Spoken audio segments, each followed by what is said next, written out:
나는 복음을 전하는 사도입니다. 다시 한번 말씀을 드립니다. 하나님이 우리를 나 혼자 예수 믿고 구원받으라고 보내는 것이 아니라 나를 통하여 사도로 보내십니다. 여러분의 삶의 현장으로, 여러분의 가정으로 보내십니다. 그래서 여러분을 통하여 예수 그리스도를 증거하기 원하고, 그것이 진짜 삶을 통한 변화, 삶을 통한 나눔이 진짜 그리스도인의 삶입니다. 정말로 사도로서 거룩한 믿음의 삶을 살아가는 우리 모든 성도가 되시기를 바랍니다. 두 번째요, 말씀에 순종하는 사람이 의로운 사람입니다. 예, 오늘 너무나도 유명한 말씀이죠. 성탄절이 가까우면 전해지는 말씀, 마태복음 1장 18절로 25절 말씀을 가지고 성탄을 준비한 사람 요셉. 성탄이 그냥 하루아침에 짠 나타난 게 아닙니다. 성탄을 위해서 준비된 사람이 있었습니다.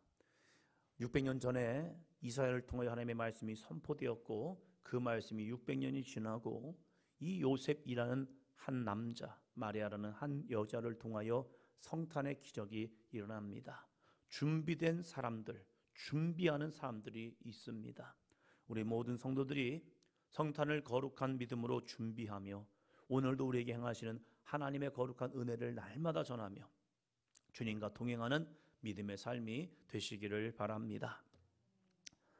가깝게 지내던 사람의 일이 당사자가 아닌 소문으로 듣게 되면 나도 모르게 괜한 서운함이 듭니다. 나한테 미리 좀 언지 좀 해주지. 나한테 좀 얘기 좀 해주지.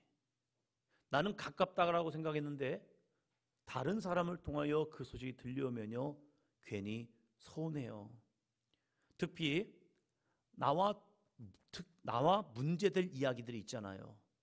저 사람이 무슨 말을 했는데 그 말이 그 사람을 통하여 직접 들려온 것이 아니라 다른 사람을 통하여 들려오면 괜한 배신감마저 들기도 합니다. 문제가 있다면 빨리 나에게 찾아와서 자초지종을 이야기하고 그래서 오해가 풀리게 하는데, 그런 말 없이 또 다른 말이 다른 사람을 통해 들려오면 화가 치밀어 오르기도 합니다. 오늘 나오는 요셉의 이야기도 마찬가지입니다. 요셉은 자신과 정혼한 사람 마리아가 임신한 소식이 자기에게 들려왔습니다. 만약 둘 관계가 동거하는 관계였다면 이 임신한 소식은 어쩌면 좋은 소식일 수 있을 겁니다. 내 아내가 임신했대. 내 아내가 임신했대. 이런 이야기요. 그런데 동거하기 전이었습니다. 아직 결혼하기 전이었습니다. 그것도 마리아에게 직접 들은 것이 아니라 소문으로 그에게 들려왔습니다. 그 소문이 자신에게 들려왔을 때 진위 파악을 하고 싶지 않았을까? 정말로 이 마리아가 임신했다면 이 요셉은요, 율법대로 해야 합니다. 무엇입니까? 레위기 20장 10절입니다. 같이요. 누구든지 남의 아내와 간음하는 자, 곧 그의 이웃의 아내와 간음하는 자는 그 간부와 음부를 반드시 죽일지니라. 간음한 사건도 죽여야 합니다. 누구를요? 그 간부와 음부, 그러니까 남자와 여자를 잡아다가 죽이랍니다. 간음한 사건만으로도요. 그런데 마리아는 임신까지 했습니다. 그러면 임신을 시킨 남자가 있을 거고 임신한 이 마리아가 있을 겁니다. 그러면 둘 다 찾아내어서 죽이든지 어떻게든지 해내야 합니다. 죄를 범했기 때문에 그 죄값을 치르는 것은 당연한 이치입니다. 이유 없는 결과는 없는 법이니까요.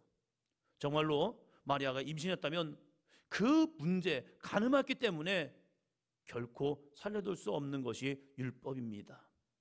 결혼한 사람이 있었음에도 불구하고 임신했다는 것은 다른 사람과 성적 관계를 가졌기 때문입니다.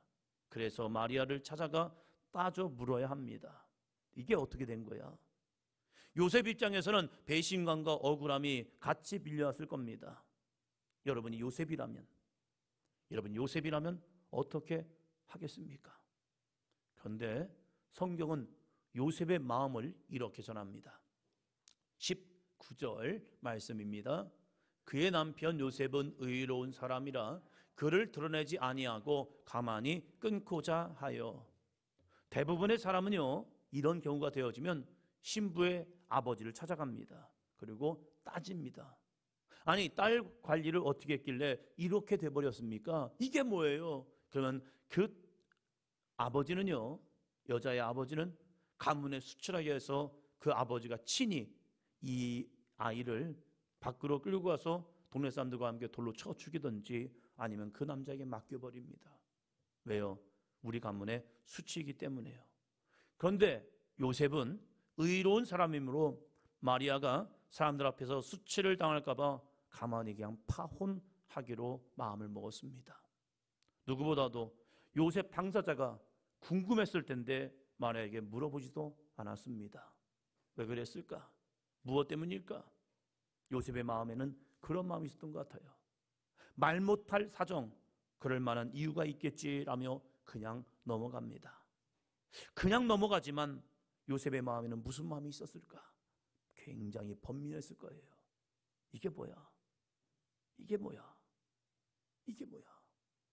누군가 나에게 가장 친한 친구가 있다면 그 친구에 가서 상의도 하지 않았을까요? 이런 경우는 어떻게 할까? 어떻게 할까? 사람에게 물었다면 사람이 그 길을 알려줄 겁니다. 그것은요, 율법대로요. 그러나 요셉은요, 혼자 골똘하게 생각합니다. 그럴 때에 이러한 응답이 주어졌습니다. 20절입니다. 같이요. 이 일을 생각할 때에 주의 사자가 현몽하여 이르되 다윗의 자손 요셉아, 내 아내 마리아 데려오기를 무서워하지 말라. 그에게 잉태된 자는 성령으로 된 것이니라. 여러분, 이해할 수 있습니까?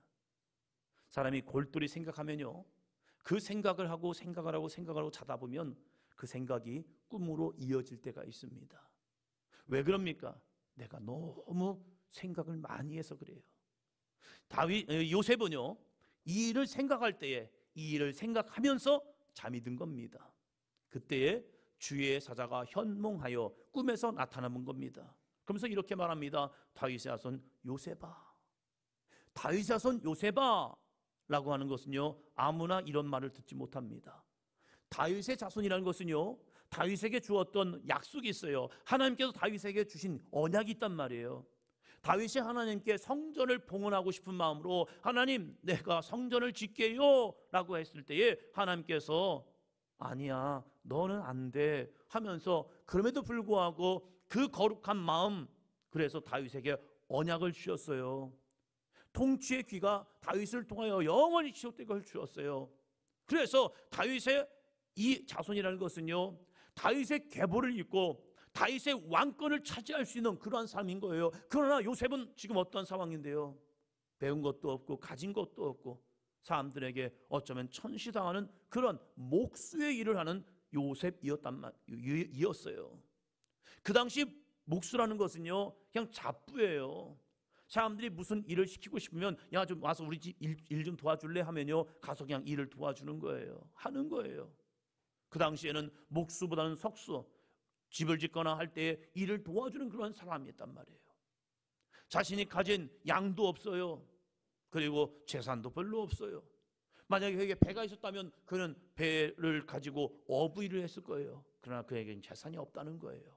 그러니까 자기의 몸을 가지고 열심히 수고해서 가정을 꾸려야 합니다. 그런데 그러한 요셉에게 천사는 이렇게 말합니다. 다윗의 자손 요셉아, 내 아내 마리아 데려오기를 무서워하지 말라. 그에게 잉태되는 성령으로 된 것이니라. 여러분, 아무리 무식해도요, 어떻게 해야 내 아내가 임신하는 줄 알아요. 세상의 이치를 살아가다 보면 내 아내가 그냥 성령으로 잉태되었다, 그것을 고지고대로 믿을 사람이 어딨냐 이거예요. 근데 그것이 하나님의 사자가 그에게 짠 나타나서 말한 것도 아니고 현몽, 꿈에서 나타난 거예요. 이걸 믿어야 합니까? 말해야 합니까? 성령으로 잉태된 이 아이가 어떤 아이가 될 건 줄 아십니까? 21절입니다. 같이요. 아들을 낳으리니 이름을 예수라 하라. 이는 그가 자기 백성을 그들의 죄에서 구원할 자이심이라 하니라. 예수라고 이름을 지으래요. 예수. 그 이름은요 아무나 짓는 게 아니에요. 예수라는 이름은요 그 뜻이 있단 말이에요. 그 뜻이 뭐냐면 그가 자기 백성을 그들의 죄에서 구원할 자이심이라. 그들의 죄, 왜요? 무슨 죄가 있는데요? 이스라엘 백성들은요 사사기를 쭉 읽다 보면 그들에게 고난이 올 때가 있어요. 사사기를 쭉 읽다 보면 고난이 계속 반복되어 시대마다 고난이 이루어져요.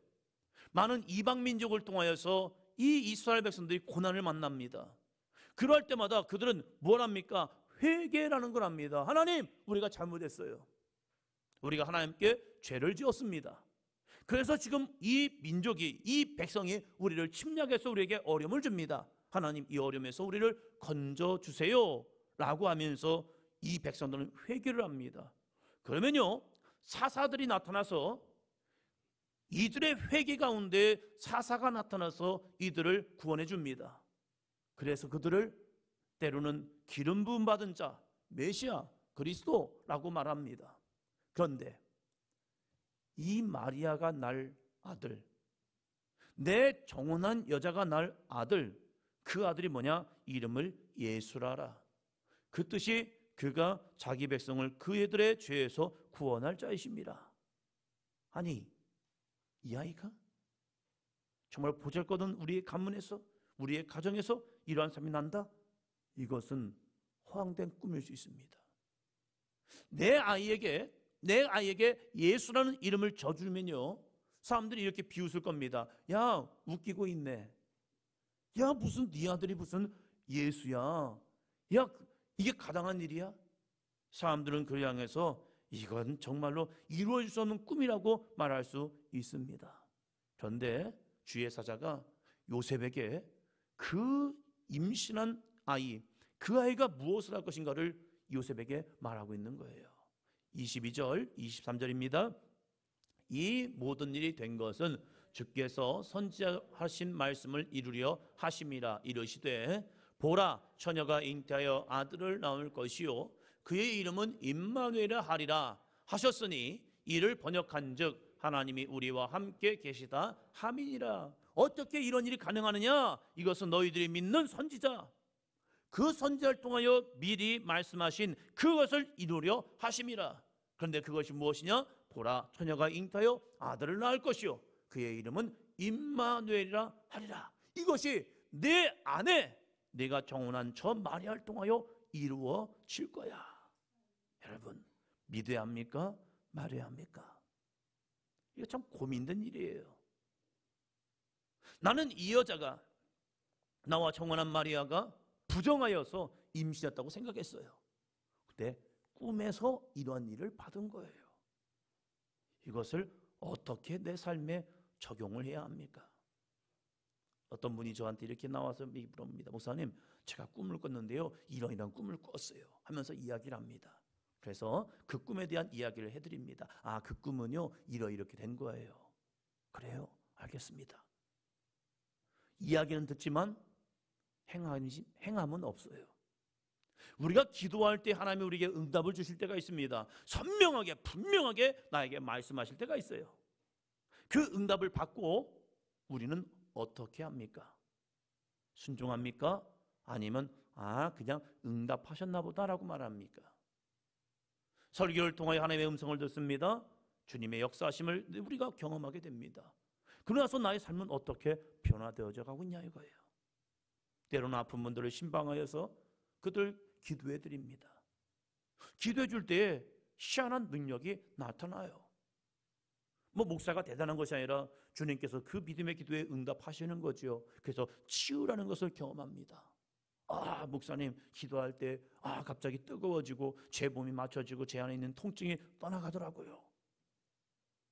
그 응답을 통하여 나의 삶은 어떻게 변화되고 있는데요.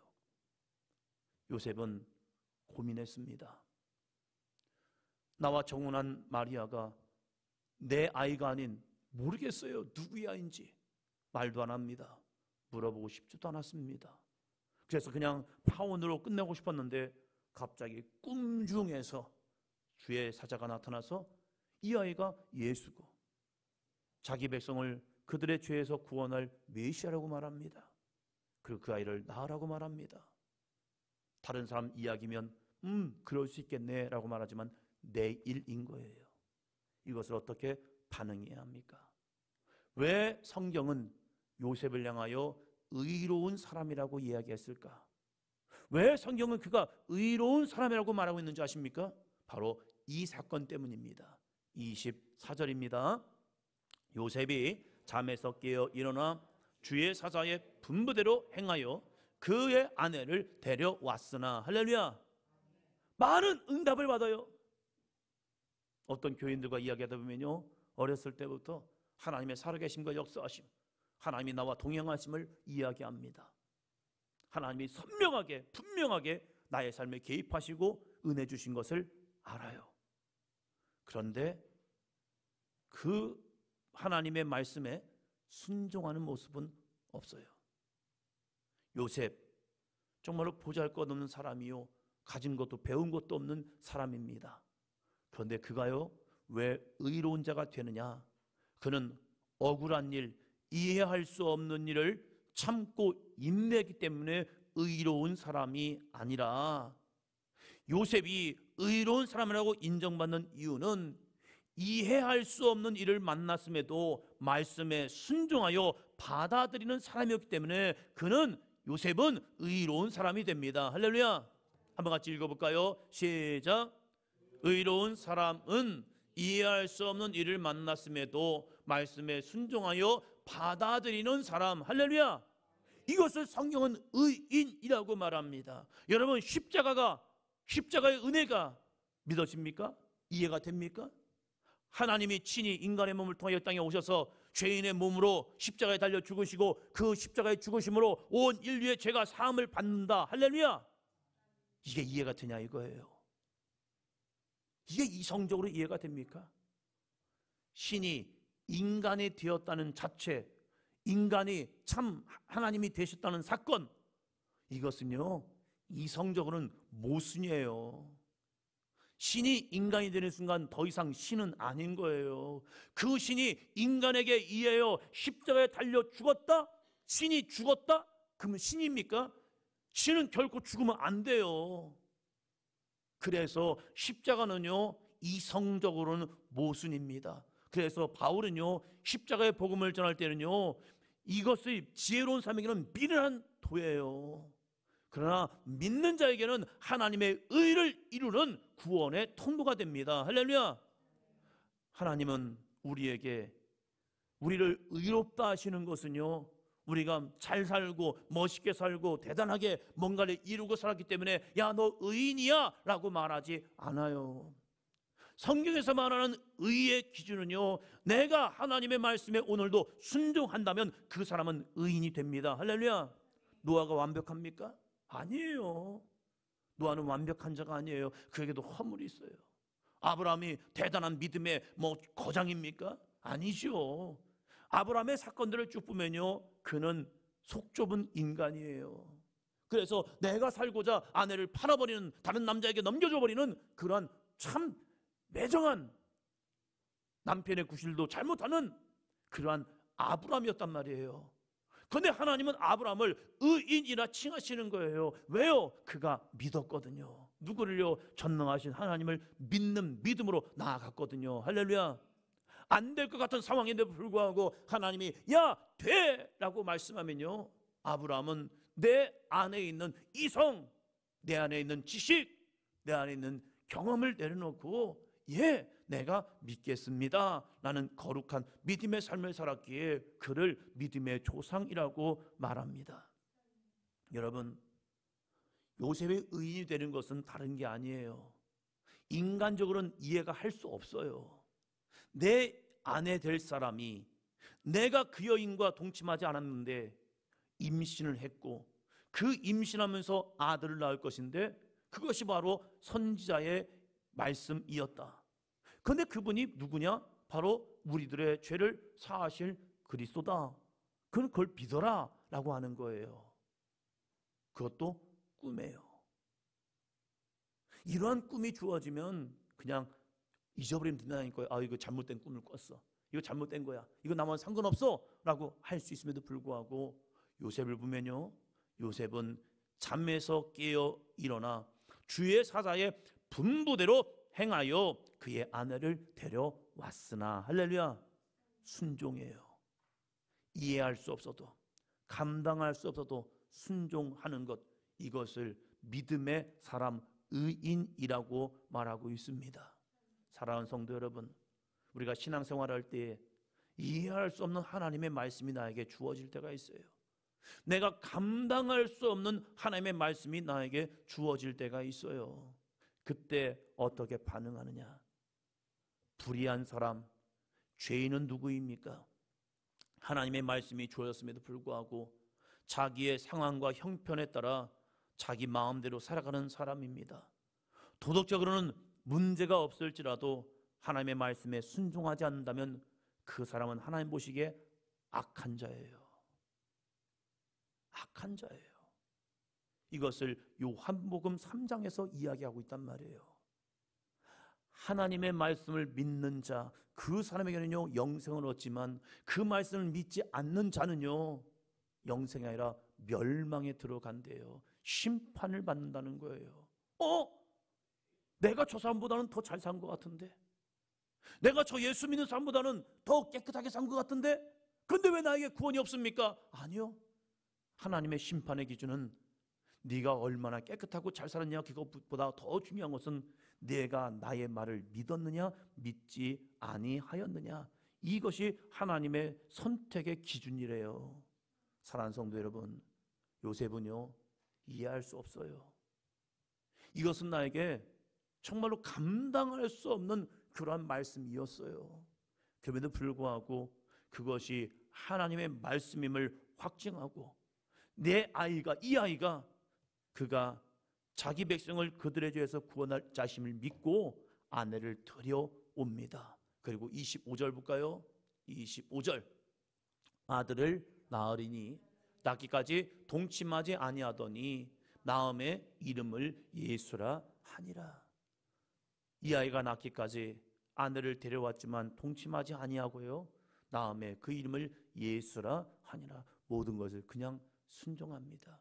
미련한 것 같고 어떻게 그럴 수가 있지라고 하지만 이것이 하나님의 일이라면 기꺼이 아멘 하는 그의 믿음의 삶입니다. 사랑하는 성도 여러분, 오늘 이 시대에도 성탄을 준비하는 사람들이 필요합니다. 하나님의 역사를 준비하는 사람들이 필요합니다. 기도로서, 말씀으로서, 헌신으로서, 수고로서, 예배로서, 섬김으로서 성탄을 준비하는 사람, 주님의 임재와 주님의 능력을 준비하는 믿음의 사람들이 오늘도 필요합니다. 오늘 이 요셉의 사건을 바라보면서 그냥 성탄이 하루아침에 짠 나타난 것이 아니라 이렇게 요셉처럼 하나님의 말씀 앞에 절대 순종하는 이 귀한 믿음의 사람을 통하여 2000년 전에 예수님이 이 땅에 오셨습니다. 오늘 저와 여러분이 이러한 순종의 사람이 되기를 원합니다. 상황을 보니까, 내 형편을 보니까 이것은 안 돼라고 뿌리치고 도망치는 것이 아니라 아멘 할 수 있는 믿음의 사람이요. 같이 읽습니다. 시작. 요셉은 믿음으로 순종합니다. 이것이 요셉의 의로움입니다. 요셉은 짧은 시간을 살다 죽어요. 예수님께서 30세 되기 전 공생애 때에 요셉의 사건은 없습니다. 그러나 어쩌면 그는 짧은 인생을 살아왔지만, 그리고서 예수님이 그의 가정을 앞에서 책임지고 할 수밖에 없는 그런 상황의 사람이었지만, 무엇 때문에 그가 죽은지는 모르겠지만 이 요셉은요 짧은 생을 살아왔지만 그럼에도 불구하고 메시아를 준비하는, 성탄을 준비하는 아름다운 순종의 사람, 의로운 사람이라 증거됩니다. 우리 사도행전 교회가, 저와 여러분이 이러한 믿음의 삶을 살았으면 좋겠습니다. 우리는 그 약속을 감당할 수 없어도, 이해할 수 없어도 그냥 순종하며 가는 겁니다. 능력이 많고 배운 것이 많고 가진 것이 많은 사람이 아니라 하나님은 오늘도 말씀에 순종하는 저와 여러분을 통하여 하나님의 역사를 이루십니다. 한 주간도 내 안에 주신 귀한 말씀 붙들고 2023년을 살아오면서 우리가 하나님의 말씀에 불순종한 것들이 있잖아요. 하나님 앞에 하나님 나중에요 그런 모습 있지 않습니까? 내 형편과 처지를 바라보면서 하나님 안 될 것 같아요, 못해요, 할 수 없어요 라고 했던 거 있지 않냐 이거예요. 이 12월 한 달을 살아가면서 마무리 지으면서 하나님 앞에 하나님 맞아요, 이 12월을 지내면서 이 믿음을 정리하고 2024년을 준비하여 2024년이 주님과 함께 동행하며 주님의 거룩한 의로움을 인정받으며 살아가는 저와 여러분이 되기를 주의 이름으로 축원합니다.